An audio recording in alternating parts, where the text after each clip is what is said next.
Tite foi demitido do Flamengo, Rossi larga o aço e muito mais depois dessa derrota vexaminosa pro Peñarol por 1-0. Vem comigo, nação rubro-negra, chega com tudo porque eu tenho muita coisa para falar para você. Gente, deixa eu falar para você o seguinte, aciona o sino da notificação, inscreva-se aqui embaixo quem quer mudança no Flamengo. Quem quer mudança, sobe o like aí. Sobe o like porque aí eu consigo ter um termômetro do tamanho da insatisfação de vocês. Então sobe o like aí e se inscreva aqui no botão vermelho aqui embaixo, que é muito importante. Bota no seu comentário. Você quer mudança no Flamengo? Qual mudança você quer? Coloca aqui que é muito importante. Eu tô aqui sempre para fazer análises coesas, sem deixar o coração na frente da razão. Gente, eu tô sentindo um esgotamento físico e mental do técnico do Flamengo, Tite. Eu tô sentindo que o Tite passa por um momento turbulento a ponto dele se aposentar. O Tite não tem idade para suportar a pressão de ser treinador do Flamengo.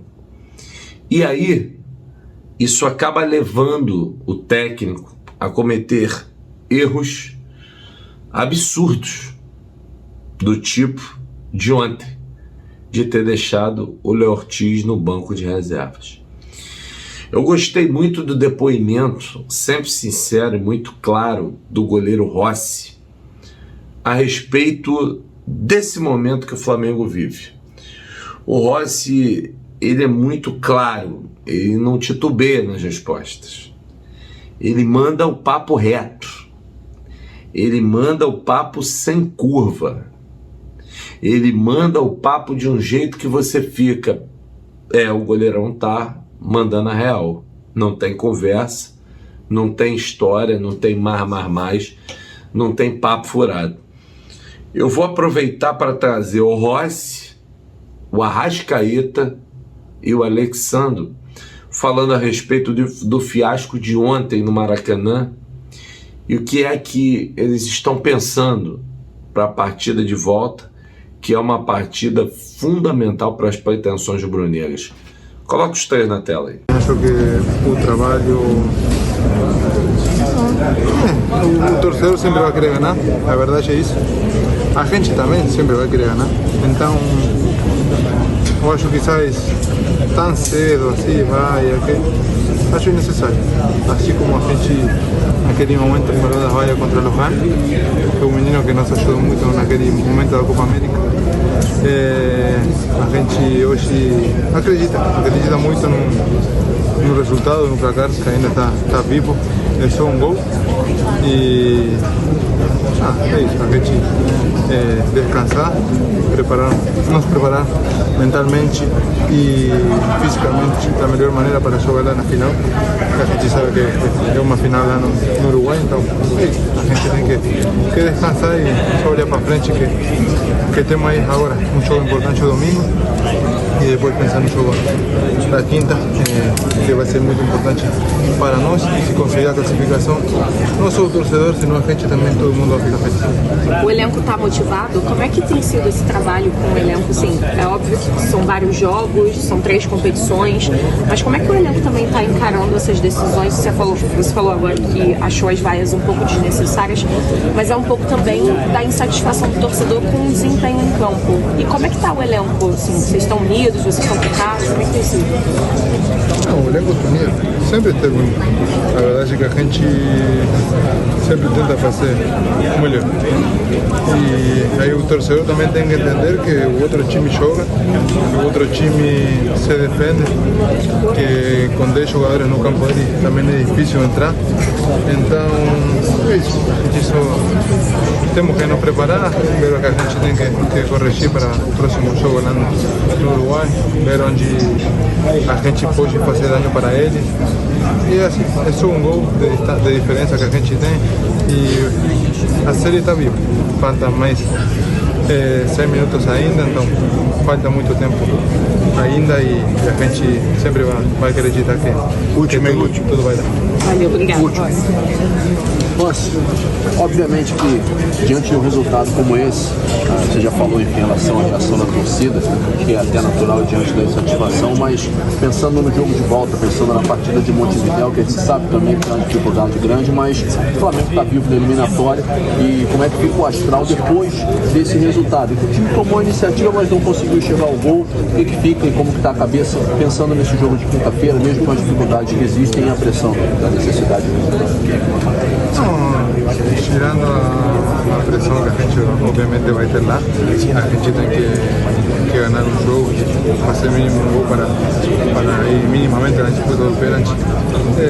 Mas eu acho que com o número de chances que a gente criou hoje, só acertando uma lá, a gente sabe que lá uma oportunidade vai ter, e se a gente aproveita essa oportunidade, aí já o jogo vai se abrir de novo e a gente sabe que tem mais 6 minutos para tentar buscar a classificação, que é o que a gente vai buscar como sempre quer.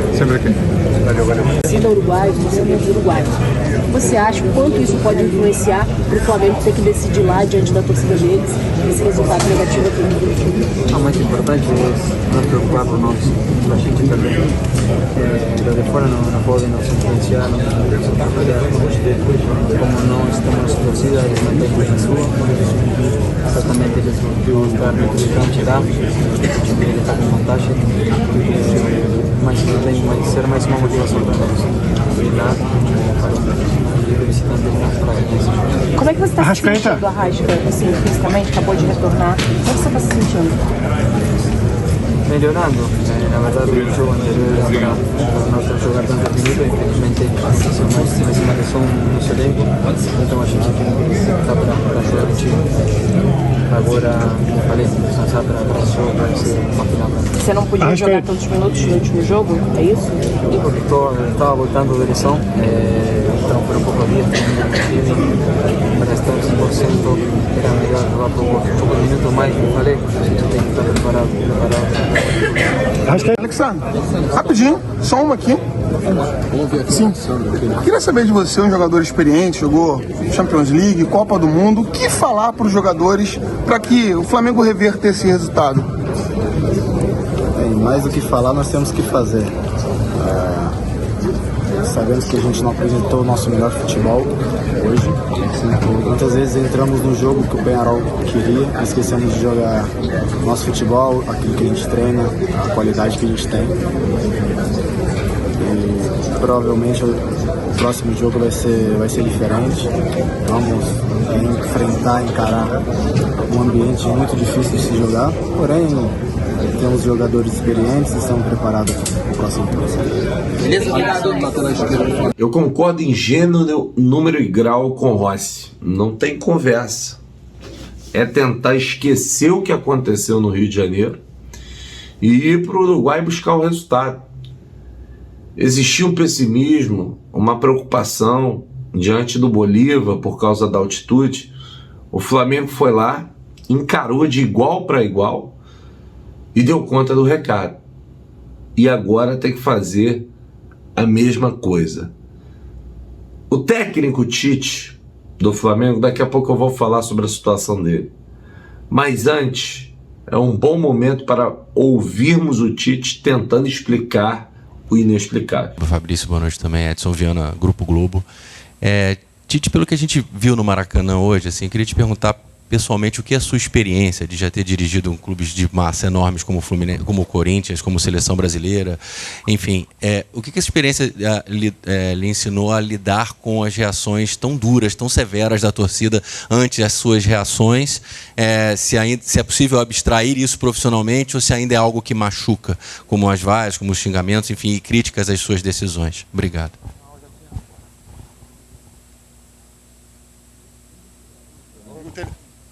Professor, liga o microfone aí, por favor. Deixa eu fazer uma observação. Primeiro, Marcos, desculpa.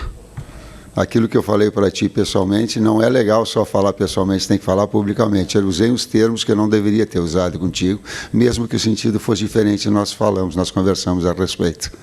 Aí tu foste grande porque tu entendeste o aspecto geral e não o aspecto crítico de cercear absolutamente nada. Desculpa. Segundo, claro que dói o lado humano, mas o lado da experiência também mostra que quando tu produz bem, que são reações do torcedor que elas são compatíveis com o amor pelo clube. E eu respeito muito isso, até porque vivenciei bastante e tenho sim o respeito quando a torcida me critica ou me vaia, como aconteceu. Trabalho, ele pode reverter, resultado, reverter, transformar isso num desempenho bom lá, vencer e classificar é o caminho. Professor, boa noite. Guilherme Xavier aqui, à sua direita, da Trivela. Queria ser rápido e direto, perguntar por que a escolha do Pulgar na vaga do Léo Ortiz, que era um jogador que vinha tendo uma sequência legal no meio-campo, vinha bem. Por que essa escolha? Obrigado. Todas as possibilidades que elas são aventadas agora, fora do que aconteceram, vão ter razão. Porque elas todas são poderia ser melhor, poderia ser imaginário. Porque o Pulgar é um jogador de seleção, e porque o Pulgar vinha bem na sequência, e porque é rotinado mais tempo, porque estava jogando muito o Léo, numa situação que ele não gostaria até então, e eu precisava naquele momento, né? E ele contribuiu em relação à equipe toda. Então a ideia foi manter aquela estrutura que nós tínhamos todos. E aí serve também uma situação colocada anteriormente. A gente não pode, daqui a pouco, um erro só, ele generalizar uma situação toda e colocar... Então a escolha ela foi em cima do jogador de seleção, um jogador de alto nível, que já tem todo um lastro, em cima de uma equipe já organizada e treinada, e mais com links com ele do que o próprio Ortiz. Tite, Fabrício, boa noite. Thiago Lima, do GE. Tite, a torcida do Flamengo não vê o time vencer fora de casa na Libertadores já tem muito tempo, se não me engano, desde a semifinal em 2022. Que recado você poderia deixar para dar esperança para o torcedor que esse time vai conseguir vencer no Uruguai e buscar essa classificação? Uma grande oportunidade de quebrar essa escrita. Não é assim? O histórico não é assim? Nós temos totais condições de chegar lá e fazer. Naquilo que foi um jogo de efetividade hoje, com 2 minutos, 3, faz o gol. E tu trabalha em cima do resultado também. E aí dos nossos erros que cometemos também, foi afoito em alguns momentos, precipitou em outros o goleiro teve a felicidade. Vai criar metade das oportunidades que criou hoje, vai fazer gol lá. Me cobra depois. Tite, Fabrício, boa noite. Aqui atrás, Marcos Coelho, Super Rádio Tupi. Queria fazer uma pergunta para cada um, mais parecida, né? Primeiro para quem vê o jogo à beira do gramado e dá as instruções, e depois para quem está no gramado.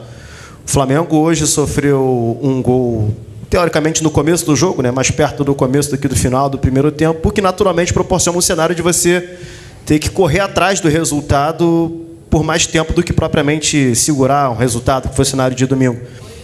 Diante desse cenário, foram 2 jogos seguidos. No domingo nós vimos um Flamengo que não conseguiu segurar o resultado, e hoje nós vimos um Flamengo que correu atrás do resultado, mas não conseguiu o placar que era o desejado, pelo menos para jogar numa situação melhor na semana que vem. Queria que vocês falassem, primeiro, ponto de vista de fora do campo e depois de dentro do gramado, mentalmente, como fazer para reagir nessas circunstâncias. Foram placares distintos, roteiros diferentes, mas 2 situações que o Flamengo domingo não conseguiu sustentar uma vantagem e hoje correu o tempo todo atrás e não conseguiu igualar o marcador. Boa noite, obrigado. O jogo do desempenho, no jogo anterior nós colocamos, eu demorei até para vir e coloquei isso para vocês. O jogo do desempenho estava bem apresentado, e efetividade ela também faz parte do futebol. O futebol ele é assim. Em alguns momentos, em algumas circunstâncias, em alguns jogos, tu fica com a sensação sempre de que tu vai criar, tu vai fazer, ou o goleiro adversário, ou o zagueiro, ou a imprecisão ela te tira. Em alguns momentos eu tive essa sensação durante o jogo. Jogos se transformam em outras situações que tu cria 1, 2, 3, tu é efetivo, o futebol ele te permite isso. Nesse jogo especificamente, buscando o resultado do outro, a gente conversou a respeito e vai jogar 10 vezes com aquele desempenho, não vai ter o mesmo placar. Mas o futebol ele te permite isso. Hoje, mais especificamente, né, O gol, ele nos pressionou, talvez um pouco demais. Lá, posso ter esse outro lado da moeda. Boa noite a todos. É um duro golpe, é difícil. Eu que estou lá dentro, se entregando de corpo e alma para esse time, sei da dificuldade que é, e a partir do momento que você toma um gol, a gente se jogando em casa, a gente sempre joga pressionado pela vitória, e aí quando você toma um gol, você tem que correr atrás do resultado, é mais difícil ainda. A gente se entrega, se dedica, tivemos oportunidades, infelizmente, como o professor falou, não tivemos essa efetividade. Pedir desculpa ao torcedor, trabalhar e se dedicar para a gente conseguir reverter esse resultado lá no Uruguai. Aqui. Tite, vocês, Raiza Simplício da Gol Brasil, você citou a questão do Eric Pulgar, pelas dinâmicas também, citou entrosamento, etc. Eu queria que você explicasse a opção pelo Alexandro, hoje titular, né, começar com os dois laterais, o Alexandro e o Varela, que são dois laterais que muitas vezes seguram mais do que sejam mais ofensivos, enfim, mas especialmente ali no caso Alexandro e Ayrton Lucas, por que a opção pelo Alexandro? E, Fabrício, o que você pode deixar de recado para a torcida para acreditar nessa virada de vocês lá no Uruguai? Nós temos dois grandes jogadores de lateral esquerda, assim como era com Vina, alternava no momento um, no momento outro. Estou muito tranquilo com qualquer decisão que seja tomada pela qualidade dos dois. O Alexandre Construtor, uma liberdade maior para Nico, mas qualquer um dos dois, eles sempre vão te dar uma resposta importante. Eu tenho que, primeiramente, enaltecer o torcedor que nos incentivou e até o final, algumas vaias ali, mas me solidarizo com esse cara aqui também, pelo cara que é conosco no grupo, com o Eric, e falar para o torcedor que a gente trabalha arduamente no dia a dia, procurando sempre dar o melhor para esse clube, que a gente possa trabalhar e chegar no Uruguai e fazer primeiro um gol para que a gente possa voltar de lá com resultado positivo e buscar a classificação, que é o nosso objetivo. Boa noite, Tite. Boa noite, Fabrício. Bruna Medeiros, do canal do Felipe Fontoura. Ontem saíram informações que o próprio Fabrício não treinou com o grupo. E queria saber, se o Fabrício puder responder, como você estava se sentindo no aspecto físico antes da partida. E você, Tite, já falou várias vezes, né, da quantidade de zagueiros que o Flamengo tem muito bons, obviamente, né, a gente sabe dessa qualidade. Por que você escolheu começar com o Fabrício, mesmo ele não tendo condições de treinar com o elenco ontem, pelo menos pelo que saiu de informação? Obrigada. Eu não treinei? Treinou. Talvez as informações elas precisam ser corretas para não ficar uma no ar, né? Talvez eu sempre, o dia que eu não treinei, respeitando o meu processo de recuperação, não só meu, mas todo do grupo. E ontem eu treinei normal para o jogo de hoje, vídeo que joguei os 90 minutos. Vamos para a próxima. Boa noite, Tite. Boa noite, Fabrício. Bruno Lemos, canal Mauro Santana. Ô, Tite, eu gostaria de saber da entrada do Alcaraz no segundo tempo, no lugar do Eric Pulgar, tendo visto que o substituto natural que vinha entrando nas partidas era o Léo Ortiz, né? E logo em seguida você optou por mudar, tirar o Dela Cruz e colocar o Ortiz. Seria uma correção da mudança que você fez colocando o Alcaraz no lugar do Eric Pulgar? Ideias, quando tira o Eric, joga um jogador mais ofensivo, que tem finalização de média distância, que é o Charlie, que é o Alcaraz. E nós sabíamos que ia ter um limite de tempo para o Nico. E aí tu tem uma ofensividade maior, um jogador de finalização de média distância, por exemplo, do Charlie. Essa foi a ideia. A situação é a seguinte: a direção do Flamengo, ela sempre está muito forte no sentido de manter o técnico. Porém, diante de tudo que vem acontecendo, a situação do Tite, ela é uma situação em que já tem muita gente ao lado da direção do Flamengo questionando o trabalho do treinador. Olha, o Tite, a tendência é que ele seja mantido, mas não me surpreende em nada se for demitido pelo Flamengo a qualquer momento. Vamos aguardar, o dia é longo e eu volto com mais. Tamo juntos.